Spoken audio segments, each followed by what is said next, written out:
Este es el segundo método que nosotros vamos a ver para la aproximación o el cálculo de raíces. Se llama método de la falsa posición. En el primer punto nos indica que es un método cerrado. Recuerden que un método cerrado significa que el intervalo en el que nosotros vamos a trabajar encierra a la raíz. Por ejemplo, si yo quisiera trabajar en el intervalo que va de 0, solamente voy a trabajar en el intervalo que va de 0 a 4 para calcular la raíz que se ve aquí con el color rojo, ese puntito rojo. Eso significa que es un método cerrado, que encierra a la raíz el intervalo de trabajo. En la segunda parte menciona que es un método de búsqueda incremental. Aquí recuerden también que nosotros empezábamos con un intervalo y hacíamos nuestra aproximación.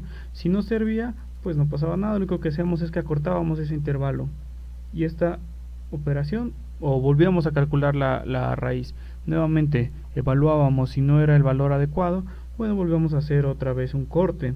Entonces esa parte significa que es incremental. Nosotros vamos a ir haciendo cada vez estos pasos con pequeños incrementos del corte que nosotros estamos haciendo en el intervalo donde estamos buscando la raíz. Eso es lo que significa que es un método incremental.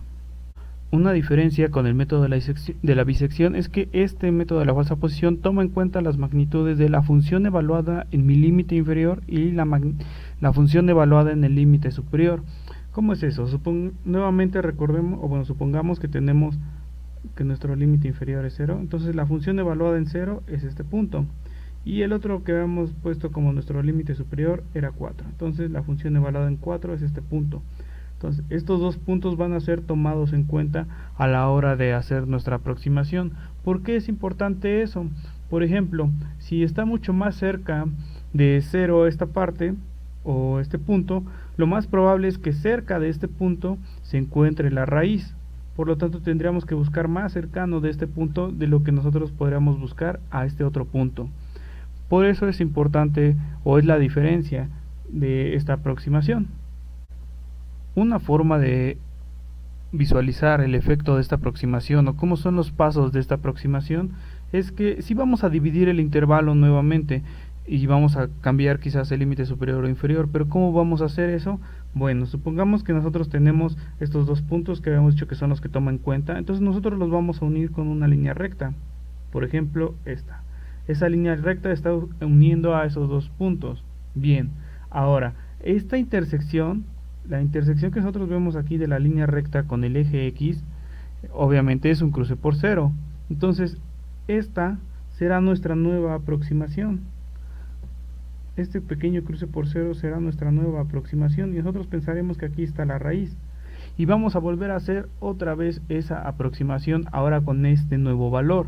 Nuevamente vuelvo a unir mis puntos y ahora va a estar bien. Entonces así poco a poco nos vamos a ir acercando. Gracias. Y este cruce por 0 va a ser mi nueva raíz, va a ser mi nueva posición. Es una posición falsa. Por eso es la falsa posición. De ahí viene el nombre. Porque reemplaza la curva por la línea recta que une estos dos puntos. Por eso es una falsa posición. Y ahora nosotros nos encontraríamos aquí. Vuelvo a hacer el mismo proceso. Ahora uno de estos dos puntos. Y como pueden ver, poco a poco me voy acercando a la raíz. Puede que cada vez, dependiendo de la forma de mi función, me acerque más rápido o más lento, pero el proceso es el mismo. Yo quizás voy a ir cambiando el límite y me voy a ir acercando poco a poco a través de hacer una interpolación. Por eso también a veces se llama este método como método de una interpolación lineal. Bueno, por último, es muy similar al método de la bisección. Sí, realmente los pasos son lo mismo, son exactamente los mismos pasos. Entonces, si pudieron hacer el ejercicio con el método de la bisección, esto también lo va a hacer igual sin problema. ¿Cuál es el punto aquí? ¿O qué cambia? Es la función de evaluación, nuestra aproximación. Ese va a ser el único paso que va a cambiar. Pero bueno, ¿y cuál es o por qué ocupar esta en vez del método de la bisección? Bueno, realmente con esta nosotros nos aproximamos más rápido en menos iteraciones al valor de la raíz que nosotros queremos calcular. O si no lo calculamos exactamente, llegamos más rápido al nivel de error que nosotros tenemos establecido. Esa es una. Por otro lado, es que si ustedes no sé, observan el método de la bisección, solamente podemos encontrar una raíz que esté dentro de los múltiplos o de las divisiones exactas que se dan. Por ejemplo, si nosotros tenemos un intervalo de 0 a 1, al dividirlo entre 2, solo tendría que ser la raíz exacta en punto 5, o al dividirlo entre 2 sería en punto 25. Entonces, si tenemos algún intervalo entre esos dos, nos podemos acercar mucho, sí, claro, pero quizás no va a ser exacto, aun cuando la raíz sí lo sea. Ese es un punto importante. Y como esta realmente no tiene definido de qué tanto nos podemos ir acercando o alejando, es una buena opción para utilizarla. Entonces, como resumen, nosotros podemos llegar más rápido al cálculo o a la aproximación de la raíz por este método, con menos pasos. También puede ser más exacto, aunque también tiene inconvenientes que los veremos después.